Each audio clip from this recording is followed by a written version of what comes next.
The scale is small.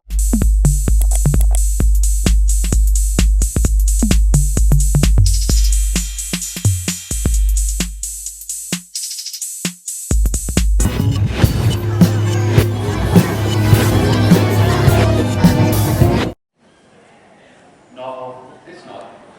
It's a massive one. It's a huge deal, in fact. If someone would have asked me 15 years ago how sustainability is going to impact our lives or textile supply chain, I'm not sure what I would have answered. But if you ask this question today to the young generation, they will come with a compelling response. Because sustainability is not a buzzword, a trend. Today is a huge industry. It changes rules and regulations. It creates jobs. It brings business opportunities. It is taught in schools and universities. And most importantly, it's having a, I would say, powerful financial signature. So yes, sustainability, it's a huge deal. Good afternoon, everyone. My name is Razvan Oancea, and today I'd like that my presentation prompts reflection on how sustainability is going to impact the supply chain. I'm very grateful to stand here in front of you today. Thank you very much for being such an active participant to our events despite of rain and some other events. Thank you very much for that. So let's move forward to see how big deal or how huge deal is sustainability. According to Bloomberg, the ESG investment market will hit $53 trillion by the end of 2025. That represents a third of total investment market across the world. And why this is important? Why this is important for textile supply chain, for any other supply chain? Because the race for capitalization is crucial to every single organization, success or demise. Secondly, all of these ESG funds requires a side of financial performance, non-financial performance, and most of them are in the spectrum of environment. And they do have the power to influence direction and strategies within the organization they invest. And if you look into the textile business, most of the brands are public companies, stock listed, which are having in one of their strategies to attract as many money they can for their business development. Secondly, the green technology market, according to Verdant, it's another research company, will hit $50 billion by 2025. This shows again that how fast this green technology market grows. But probably one of the most relevant is that the sustainability consultancy market will sky up to $80 billion. Imagine, $80 billion will be spent by organizations across the world to third parties to get support and how they can construct sustainable business governance, sustainable practices, sustainable products, innovation, or digitalization of the supply chain. So when we look at all of these numbers, we understand that one major stakeholders, it is all those financial investors.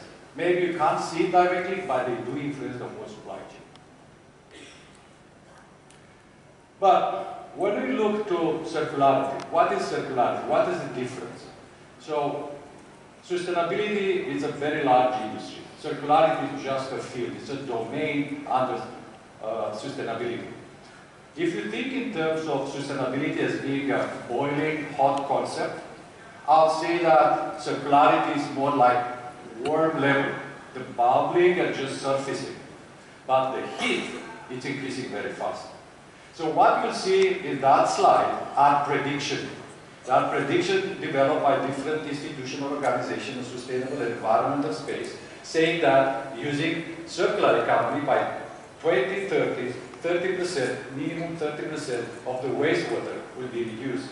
Additionally, greenhouse gas emission will be reduced with minimum 30%. Some of the studies are talking about 50%. The European Green Deal, it actually aims to reduce 55% of the greenhouse gas emission by 2030. very challenging targets. And applying circular economy may bring business opportunity of $560 billion, and that will reflect an additional 700,000 employees only in the European Union. And the good news is that 72% of the people that was interviewed in terms of if they are going to pay more money for sustainable or circular economy, they said yes. I'll come back to this point later because it's an important thing to review. It's next.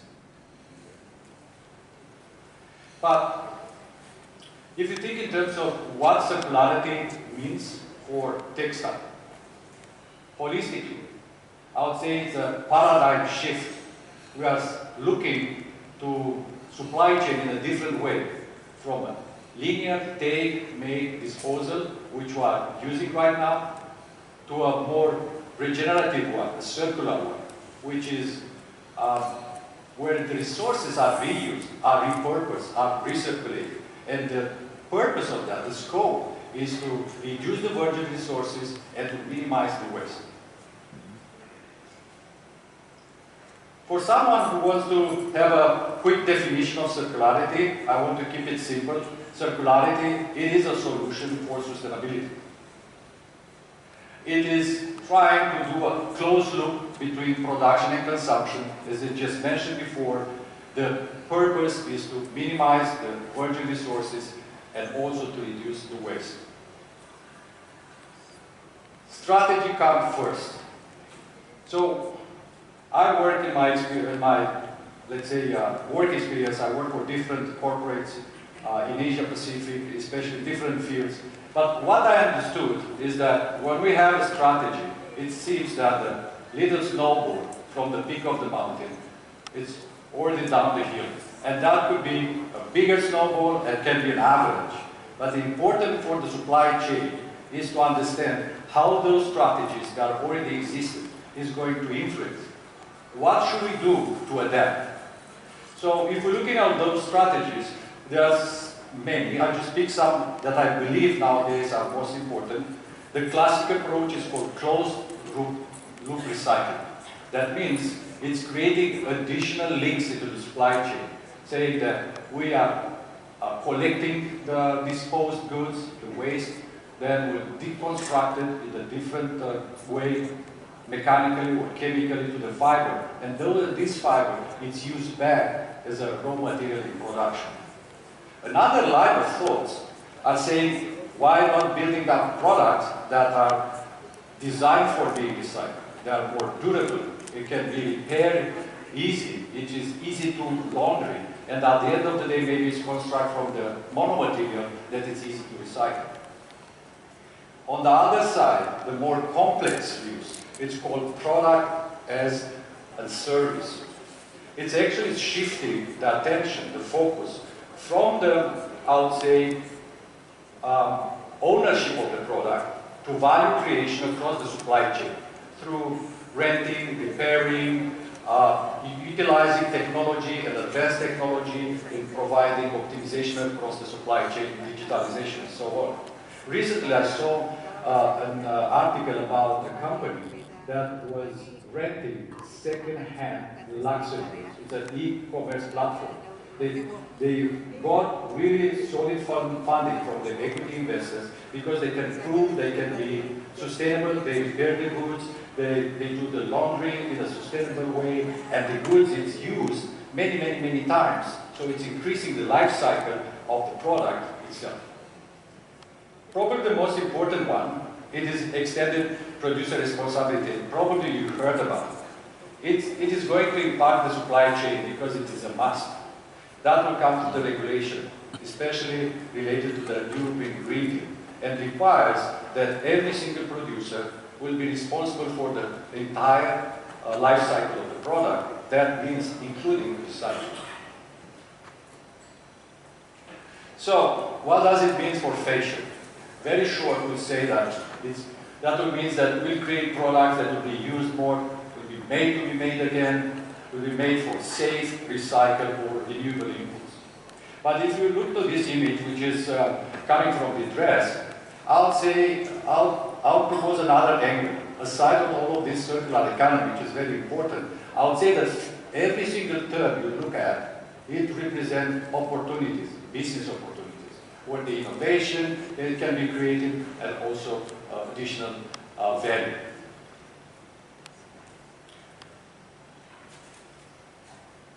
There's another major stakeholders. You heard about from Anna and from Liz regarding legislation and regulation. I won't tap on this topic. I just want to say that this stakeholder is very powerful.